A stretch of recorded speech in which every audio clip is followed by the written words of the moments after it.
Welcome friends. இப்போ நம்ம ஸ்க்ரீனில் பார்த்திங்கன்னா சூப்பரான ஒரு லவ் வீடியோ வந்து எப்படி மேக் பண்ணுறதை பற்றி பார்ப்போம். வீடியோஸ் வந்து ஸ்கிப் பண்ணாமல் பாருங்கள். சேனலுக்கு ஃபஸ்ட் டைம் வரீங்க அப்படின்னா சப்ஸ்கிரைப் பண்ணிவிட்டு வீடியோக்கும் ஒரு லைக் பண்ணிவிட்டு பாருங்கள். இப்போ வீடியோக்குள்ளே போகலாம். கைன்மாஸ்டர் அப்ளிகேஷன் ஓப்பன் பண்ணிக்கோங்க. கிரியேட் நியூ ஆப்ஷனை செலக்ட் பண்ணிவிட்டு 9:16 ரேஷியோ செலக்ட் பண்ணி கிரியேட் ஆப்ஷனை கிளிக் பண்ணிக்கோங்க. ஃபஸ்ட்டு நீங்கள் எந்த ஃபோட்டோவை பேக்ரவுண்டில் செட் பண்ணலான்னு இருக்கீங்களோ எனி ஒன் ஃபோட்டோவை செலக்ட் பண்ணிக்கோங்க. நீங்கள் கப்புள்ஸாக இருந்தாலும் சரி இல்லை சோலோவாக இருந்தாலும் சரி ஏதோ ஒரு ஃபோட்டோவை நீங்கள் எடிட் பண்ண போகிற ஃபோட்டோவை செலக்ட் பண்ணிவிட்டு right side pane and zoom option இருக்கும். அதை கிளிக் பண்ணி ஈக்குவல் சிம்பிள் கொடுத்துட்டு ஃபுல் ஸ்க்ரீனுக்கு இந்த ஃபோட்டோஸ் வந்து இந்த மாதிரி ஜூம் பண்ணிக்கோங்க. ஜூம் பண்ணிவிட்டு எகைன் பேக்கில் வந்துட்டு அந்த ஃபோட்டோவோட டைம் டியூரேஷன் நீங்கள் எத்தனை செகண்ட் மேக் பண்ணலான்னு இருக்கீங்களோ அத்தனை செகண்டுக்கு ட்ராக் பண்ணிவிடுங்க. ரைட் சைடு அட்ஜஸ்ட்மெண்ட்டில் போயிட்டு ஸ்டேச்சுரேஷனை ஃபுல்லாக -100 கொடுத்துருங்க. பிரைட்னஸ்னு இருக்கும், ஸோ அதையும் லைட்டாக மைனஸ் பண்ணிவிட்டு பேக்கில் வந்துடுங்க. வீடியோட ஃபஸ்ட்டுக்கு வந்துட்டு லேயர் ஐக்கானை கிளிக் பண்ணுங்கள். இமேஜ் அசட்டை செலக்ட் பண்ணிவிட்டு பிளாக் கலர் இமேஜை செலக்ட் பண்ணி அதை ஸ்ப்ளிட் ஸ்க்ரீனில் ஃபுல் ஸ்க்ரீன் கொடுத்துருங்க. அதோடைய டைம் டியூரேஷனை எண்டிங் வரையே ட்ராக் பண்ணிடுங்க. அப்படியே ரைட் சைடு பார்த்தீங்கன்னா ஆல்பா ஒப்பாசிட்டின்னு இருக்கும், அதை வந்து லைட்டாக கம்மி பண்ணிக்கோங்க. ஒரு 65 இல்லைனா ஒரு 70 அந்த மாதிரி செட் பண்ணிவிட்டு வீடியோட ஃபஸ்ட்டுக்கு வந்துட்டு லேயர் ஐக்கானை கிளிக் பண்ணுங்கள். இந்த வீடியோக்கான எல்லா மெட்டீரியல்ஸுமே நம்ம டெலிகிராம் குரூப்பில் கொடுத்துருக்கேன். இப்போ ஸ்க்ரீனில் ஷோ ஆகிற மாதிரி டெலிகிராம் குரூப்பில் சர்ச் பண்ணிங்கன்னா மெட்டீரியல்ஸ் வரும், நீங்கள் யூஸ் பண்ணிக்கோங்க. ஸோ இப்போ ஒரு ஃப்ரேம் இமேஜ் கொடுத்துருப்பேன். அந்த ஃப்ரேம் இமேஜை செலக்ட் பண்ணிவிட்டு அதை இந்த மாதிரி மேலே வந்து செட் பண்ணிக்கோங்க. இப்போ நான் எப்படி செட் பண்ணியிருக்கணும் அந்த மாதிரி செட் பண்ணிட்டு அதோடைய டைம் டியூரேஷனை எண்டிங் வரையே ட்ராக் பண்ணிக்கோங்க. இப்போ அதை வந்து கொஞ்சம் மேலே வந்து செட் பண்ணிக்கோங்க, ஏன்னா கீழேயும் ஒரு ஃப்ரேம் வந்து இதே மாதிரி செட் பண்ணணும்.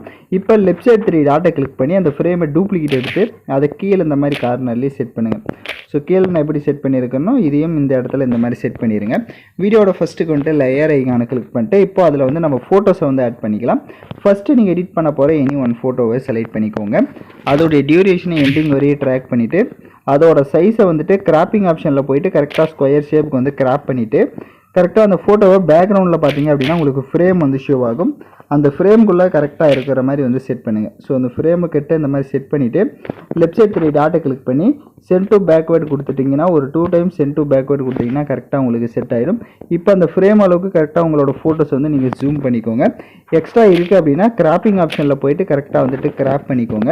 இப்போ அந்த இமேஜை லெஃப்ட் சைட் 3 டாட்டை கிளிக் பண்ணி டூப்ளிகேட் எடுத்து கீழே இருக்க இந்த ஃப்ரேம் கிட்ட கரெக்டாக அதே மாதிரி செட் பண்ணுங்கள். இப்போ ரைட் சைடு ரீப்ளேஸ் என்ற ஆப்ஷனை கிளிக் பண்ணிவிட்டு நீங்கள் இப்போ கப்புள்ஸாக எடிட் பண்ணுறதா இருந்தால் அதுக்கு ரிலேட்டடாக நீங்கள் உங்களோட லவர்ஸ் ஃபோட்டோ இந்த இடத்துல செலக்ட் பண்ணிக்கோங்க. கிராப்பிங் ஆப்ஷனில் போயிட்டு ஏதாவது ஜூம் பண்ணணும் அப்படின்னா அந்த ஃபோட்டோஸ் வந்து ஜூம் பண்ணி கரெக்டாக வந்துட்டு அந்த ஸ்கொயர் ஷேப்லேயே இருக்கட்டும். நீங்கள் வந்துட்டு உங்களோட ஃபோட்டோ இந்த மாதிரி லைட்டாக அட்ஜஸ்ட்மெண்ட் பண்ணிங்கன்னா தெரியும். இப்போ லெஃப்ட் சைட் 3 டாட்டை கிளிக் பண்ணி சென்ட் டு பேக்வேர்டு கொடுத்துருங்க. வேணும் ரொம்ப அதிகமாக இருக்குது அப்படின்னா கிராப்பிங் ஆப்ஷனில் போயிட்டு கரெக்டாக உங்களோட ஃபோட்டோஸ் வந்து அந்த ஃப்ரேம் அளவுக்கு இந்த மாதிரி கிராப் பண்ணிடுங்க. இப்போ அந்த கலர்ஃபுல்லாக இருக்கிற ஃபோட்டோஸ்க்கு உங்களுக்கு அட்ஜஸ்ட்மெண்ட்லாம் எந்த அளவுக்கு வேணுமோ அதை இன்க்ரீஸ் பண்ணிடுங்க. வீடியோட ஃபஸ்ட்டுக்கு வந்துட்டு லேயர் ஐக்கானை கிளிக் பண்ணுங்கள். உங்களுக்கு 2 எமோஜிஸ் வந்து கொடுத்துருப்பேன். இப்போ ஸ்க்ரீனில் பார்த்தீங்கன்னா தெரியும். ஸோ இந்த மாதிரி எமோஜிஸு. ஸோ இதை வந்துட்டு ஃபஸ்ட்டு 1 இமேஜை செலக்ட் பண்ணிக்கோங்க. ரைட் சைடு ஸ்க்ரோல் பண்ணுங்கள். ஸ்க்ரோல் பண்ணிங்க அப்படின்னா டிரான்ஸ்பரம் அப்படின்னு இருக்கும், அதை செலக்ட் பண்ணிட்டு அப்படியே கீழே ஸ்க்ரோல் பண்ணுங்கள். இதில் மிரரிங்னு இருக்கும். ஸோ இந்த மிரரிங்கில் ஆப்போசிட் மிரரை இந்த மாதிரி செட் பண்ணிக்கோங்க. ஸோ செட் பண்ணிட்டீங்க அப்படின்னா உங்களுக்கு இந்த மாதிரி ஆரோ மார்க்கு இந்த சைடு மாதிரி வந்துடும். இதை வந்துட்டு இப்போ இந்த இடத்துல நம்ம செட் பண்ணோம். ஸோ அதோட சைஸை வந்து கொஞ்சம் கம்மி பண்ணிக்கோங்க. கம்மி பண்ணிவிட்டு இந்த ஃபோட்டோக்கிட்ட இந்த மாதிரி செட் பண்ணிக்கோங்க. கரெக்டாக நான் எப்படி செட் பண்ணியிருக்கணும் அந்த மாதிரி செட் பண்ணிட்டு அதோடைய டைம் டியூரேஷனை எண்டிங் வரையே ட்ராக் பண்ணிவிடுங்க. எகைன் லேயர் ஐக்கானை கிளிக் பண்ணிட்டு இன்னொரு பிஎன்ஜி இமேஜும் கொடுத்துருப்பேன் சேம் அதே மாதிரி. ஸோ அதோட சைஸையுமே கம்மி பண்ணிக்கோங்க. கரெக்டாக அதோட சைஸை பார்த்துக்கோங்க. அதோட சைஸை பார்த்துட்டு அதே மாதிரி இந்த மேலே பார்த்தீங்கன்னா இந்த இமேஜுக்கிட்ட அதே மாதிரி சென்டரில் இருக்கிற மாதிரி லைட்டாக அந்த மாதிரி ஃபோட்டோவுக்கு சென்டரில் இந்த மாதிரி செட் பண்ணிட்டு அதோடைய டைம் டியூரேஷனும் எண்டிங் வரையே ட்ராக் பண்ணிவிடுங்க. இப்போ வீடியோட ஃபஸ்ட்டுக்கு வந்துட்டு லேயர் ஐக்கானை கிளிக் பண்ணுங்கள். உங்களுக்கு வந்து ஒரு லீஃப் பிஎன்ஜி மாதிரி கொடுத்துருப்பேன். இப்போ ஸ்க்ரீனில் பார்த்தீங்கன்னா தெரியும். ஸோ இதில் நம்ம லிரிக்ஸை செட் பண்ணோம். அதை செலக்ட் பண்ணிவிட்டு அதை கொஞ்சம் ஜூம் பண்ணிக்கோங்க. ஜூம் பண்ணி அதை இந்த மாதிரி சென்டரில் வந்து செட் பண்ணிடுங்க. இப்போ நான் எப்படி சென்டரில் வந்து செட் பண்ணியிருக்கேனோ அந்த மாதிரி செட் பண்ணிட்டு அதோடைய டைம் டியூரேஷனை ஃபஸ்ட்டு எண்டிங் வரையே ட்ராக் பண்ணிக்கோங்க. ரைட் சைடு அட்ஜஸ்ட்மெண்ட்டில் போய்ட்டு லாஸ்ட் ஆப்ஷன் போங்க. அதோட கலர்ஸ் இந்த மாதிரி சேஞ்ச் பண்ணணும் அப்படின்னா உங்களுக்கு பிடிச்ச கலர்ஸை நீங்கள் வந்து சேஞ்ச் பண்ணிக்கலாம். இப்போ வீடியோட ஃபஸ்ட்டுக்கு வந்துட்டு லேயர் ஐக்கானை கிளிக் பண்ணுங்கள். ஸோ நான் லிரிக்ஸ் சாங் எதுவும் கொடுக்கல, அதனால் உங்களுக்கு பிடிச்ச சாங்ஸை நீங்கள் என்ன சாங்ஸ் வேணாலையும் ஆட் பண்ணிக்கலாம். ஸோ உங்களுக்கு பிடிச்ச சாங்ஸை நீங்கள் செலக்ட் பண்ணிவிட்டு ரைட் சைடு ஸ்க்ரோல் பண்ணிங்கன்னா பிளண்ட் ஆப்ஷன் வரும். அதில் ஸ்க்ரீன் ஆப்ஷனை கொடுத்துக்கோங்க.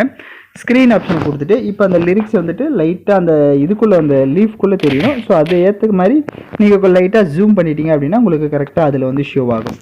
இப்போ வீடியோட ஃபஸ்ட்டுக்கு வந்துட்டு லேயர் ஐக்கானை கிளிக் பண்ணுங்கள்.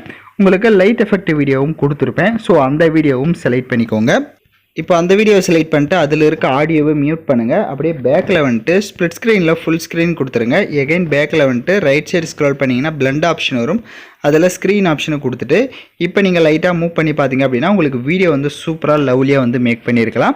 ஸோ யாரோட ஃபோட்டோஸ் வேணாலும் இந்த மாதிரி கரெக்டாக வந்து செட் பண்ணி நீங்கள் வீடியோஸ் வந்து மேக் பண்ணிடுங்க. இப்போ வீடியோவோட ஃபஸ்ட்டுக்கு வந்துட்டு கரெக்டாக ப்ளே பண்ணி பாருங்கள். எல்லாம் கரெக்டாக ப்ளே ஆச்சு அப்படின்னா எக்ஸ்போர்ட் ஆப்ஷனை கிளிக் பண்ணி தேவையான குவாலிட்டியில் வீடியோவை சேவ் பண்ணிக்கோங்க. ஓகே ஃப்ரெண்ட்ஸ், இந்த வீடியோ பிடிச்சிருந்தால் லைக் பண்ணுங்கள், ஷேர் பண்ணுங்கள், சப்ஸ்கிரைப் பண்ணிவிட்டு கூட இருக்க பெல் பட்டனை கிளிக் பண்ணுங்கள். அப்போ தான் நம்ம சேனல்ஸில் போடுற எல்லா வீடியோஸோட நோட்டிஃபிகேஷன்ஸும் உடனடியாக வரும்.